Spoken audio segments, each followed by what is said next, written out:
मैंने इंडस्ट्री शुरू करी, जहां मुझे पता लगा कि पैसा मांगना अपने आप में सिक्योरिटी जॉब।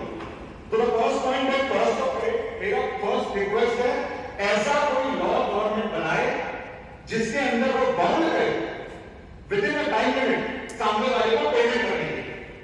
अगर आपको माल पसंद नहीं आया, समझ में नहीं आया, तो इशू ऑफ डेबिट और बेस को भी मांगा ना से या एनीथिंग। मैं लॉयर नहीं हूं, मैं नहीं जानता कि जो भी है एक ऐसा कानून जो मेरे को मेरा पैसा सुरक्षित है। जब तक मेरा पैसा सुरक्षित नहीं है, मेरे सेंटिमेंट से नहीं है, मैं अच्छा माल नहीं बना सकता। That is my first request है। सेकेंडली, जैसे बात करते हैं जीएसटी की और ये यूटिलिटी की, देखिए जीएसटी के अंदर क्या है कि कोई भी ऐसा लॉ नहीं है जो मुझे प्रोटेक्ट करता है। जीएसटी सिर्फ अपना जीएसटी प्रोटेक्ट करता है। जीएसटी डिपार्टमेंट अपना जीएसटी 18% तक सीमित है, ना मेरी पेमेंट के लिए है, ना मेरी टाइमिंग पेमेंट के लिए है, ना मुझे टाइम जो है, जैसे मैंने बताया 31 तारीख को जो माल बिलिंग होती है उसकी पेमेंट हम 20 तारीख का देते हैं। जीएसटी को भी हमारे को टाइम देना चाहिए कि अगर आज आपके हिसाब से 45 डेज छुट्टी मैंडेटरी है तो कम से कम हमें 1 महीने का एक्स्ट्रा टाइम मिले पेमेंट करने के लिए। जो चीज नेक्स्ट मंथ की 20th है उसको उसके नेक्स्ट मंथ 20th कर दिया जाए, it will be a great boost for us, जो उसको अच्छा समय देगा। Then we have lot of compliances. मैं बड़ी शॉर्ट में आपको बताऊंगा। मैं जैसे कंप्लायंसेस की जहां तक बात है, मुझे लगता है अभी सर ने प्रीवियस में बात पॉइंट रेज किया था इंफ्रास्ट्रक्चर की, इसमें कोई डाउट नहीं है कि हमारी जीडीपी बढ़ाने में हमारी माइक्रो इंडस्ट्री सबसे ज्यादा हेल्प हो।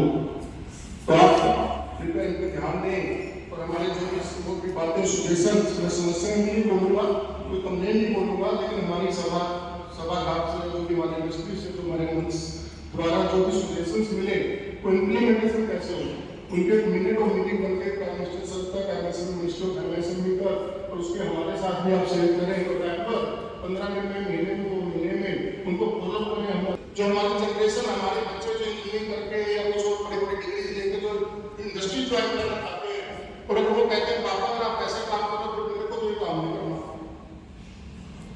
उनको कैसे प्रमोट करें, हम कैसे लेके आएंगे नेक्स्ट जनरेशन को, धीरे बढ़ जाएगी।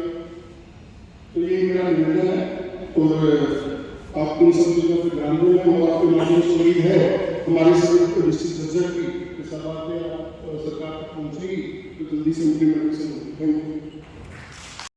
याद रखिए, टेंडर आएगा तो आपको ऑर्डर मिलेगा। अगर 100 पीस की रिक्वायरमेंट है तो 1000 पीस के कैपेसिटीज क्रिएट होगी या there is no tender.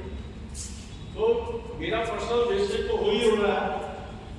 Country का नेशनल रिसोर्सेज है, नेशनल रिसोर्स आज काम कर रहा हूँ, कल चला जाऊंगा।